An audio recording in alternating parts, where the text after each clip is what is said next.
السلام عليكم ورحمة الله وبركاته. ازيكم حبايبي؟ عاملين ايه؟ يا رب تكونوا بخير وفي اسعد الاحوال يا رب العالمين. النهاردة هنحضر غدا مع بعض زي ما انتم متعودين معايا. هنحضر غدا مناسب للجو اللي احنا فيه. طبعا احنا اليومين دول الجو برد، وتقريبا كلنا بناخد دور البرد كده بنسلمه لبعض. يعني في البيت عندنا حد فينا ياخد دور البرد ده وبعدين يسلمه للتاني، فقاعدين ايه بناخده بالتداول كده.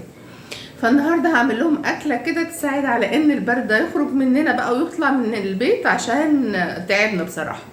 هنعمل اكله بسيطه وسهله وخفيفه في نفس الوقت. وتعالوا نشوف هنعمل ايه النهارده عشان ما نرغيش كتير. يلا نبدا ونقول بسم الله الرحمن الرحيم. خليكم معايا. هنا زي ما انتم شايفين معايا طبعا هنعمل فراخ. هنا الفرخة منضفاها وغسلاها ونقعاها، ومعايا شوية قرنبيط اللي كنت سلقاها معاكم في الفيديو اللي فات، كان فايض منهم شوية. هنعمل لهم محمرين جنب الغدا بتاع النهاردة. طبعا الفراخ زي ما بوريكوا كده هنقعها في المية والخل والملح، وغسلاها من بره ومن جوه من بين الجلد وكل حاجة، وهبدأ بقى اشوحها. هنا حطيت الحلة بتاعتي وفيها شوية زيت وفصين من المستكة وبصلاية. ايوه بوريك اهو فصين مستكة وبصلاية صغيرة. انا دايما بحب اشوح الفراخ بتاعتي ببصل، وهنزود عليهم المية وهنسيبهم بقى كده يغلوا على ما نشطف الفرخة بتاعتي. نسيت اقول لكم انا بحط الملح مع المية بتاعت السليق ورشة من الفلفل خفيفة جدا. ما بتغيرش، ما تخافوش من الفلفل، وبدل الشوربة بتاعتي طعم جميل جدا وما بيغيرش اللون، لان طبعا بتبقى يعني حاجة بسيطة. هنا بعد ما غسلت الفرخة وشطفتها من المحلول النقع، حطيتها بقى تتسلق وهسيبها تستوي، وهنشوف هنعمل بعد كده ايه. زي ما انتوا شايفين معايا كده هبدأ بقى اعمل الرز بتاعي. انا هعمل رز بشعرية، وبوريكم طبعا الفرخة هنا خلاص يعني ايه دخلت في السوية، وطبعا كنت شايلة الريم بتاعها وسبتها تكمل سويها. هنا هنحمص بقى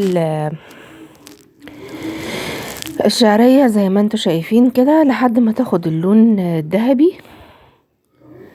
وطبعا انا بضيف معاها فصين من المستكة مع الشعرية، بيخلوا ريحة الرز طالعة تحفة وطعمه احلى كمان بكتير. بحب اعمل دايما الحتة دي فصين مستكة مع الشعرية. لما بعمل رز بشعرية بحط معاه فصين المستكة، بيخلوه بصراحة طعم تاني خالص مختلف وريحته طالعة حلوة قوي.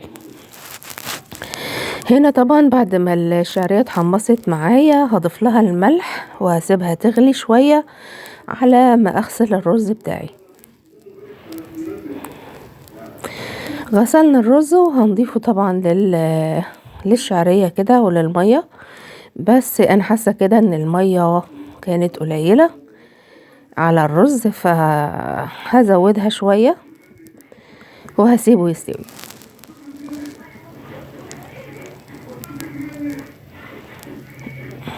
زودت شوية المية كده وخلاص غطيه بقى يستوي وتمام كده.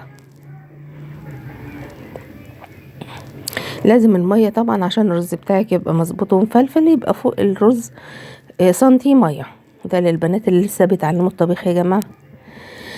هنا الفرخة خلاص استوت، شفتها كده ولقيتها استوت تمام. هطلعها من الشوربة بتاعتها، وهنعمل ايه؟ انا مقطعة بطاطاية كده هحطها في الشوربة، مقطعة مكعبات صغيرة. مطفتش طبعا على الشوربة، هسيبها زي ما انتم شايفين كده. انا مقطعة بطاطسيتين صغيرين علشان مش كل ولادي بيحبوا الشوربة في البطاطس كده او البطاطس في الشوربة، فانا عاملة يعني ايه حاجة بسيطة كده للي بيحبها بس. وضفتهم كده ياخدوا ايه يستووا في الشوربة بتاعتي وكده هتبقى تمام قوي. وهنبدأ بقى نعمل اللي بعد كده ايه، هنقلي القرنبيط بتاعي. معلش هو النفس معايا ملاحظين انتوا طبعا الحساسية مع البرد مع الجو اللي احنا فيه ده، الحمد لله ربنا يعدي الشتاء ده بقى على خير، لان انا بقى في فصل الشتاء ده ببقى حالتي متدهوره يعني. الحمد لله على كل حال. نفس الخلطه اللي احنا كنا عاملينها مع بعض بالفيديو بتاع القرنبيط بتاع الفيديو اللي فات، هي ومعايا القرنبيط طبعا كنت سلقاه ومفرزاه. فاض معايا شويه طبعا، مش ما عملتوش كله لان كانت كميه كبيره، فانا فوضت شويه كده، عملت على قدنا، والباقي اللي فاض عينته في الفريزر واحتاجته النهارده والحمد لله نفع. انا ما بحبش اسيب حاجه في الفريزر مده طويله،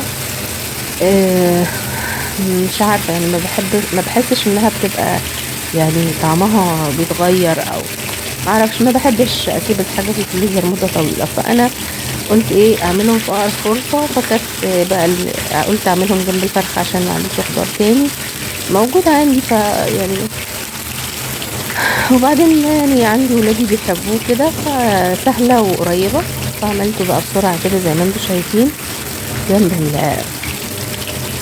جنب الغدا بتاعنا.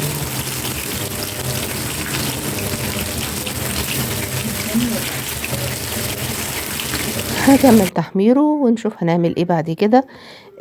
هنا لولو قالت لي انا اللي هحمر الفرخه يا ماما وقفت حمرتها مذنباها موقفه على راسها مش عارفه ليه.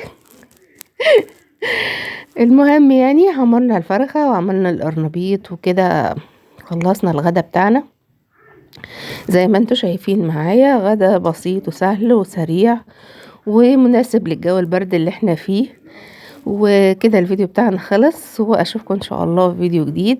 مع السلامة حبايب قلبي، وما تنسونيش في اللايك والاشتراك للي لسه مشتركش في قناتي، واستودعكم الله. مع السلامة.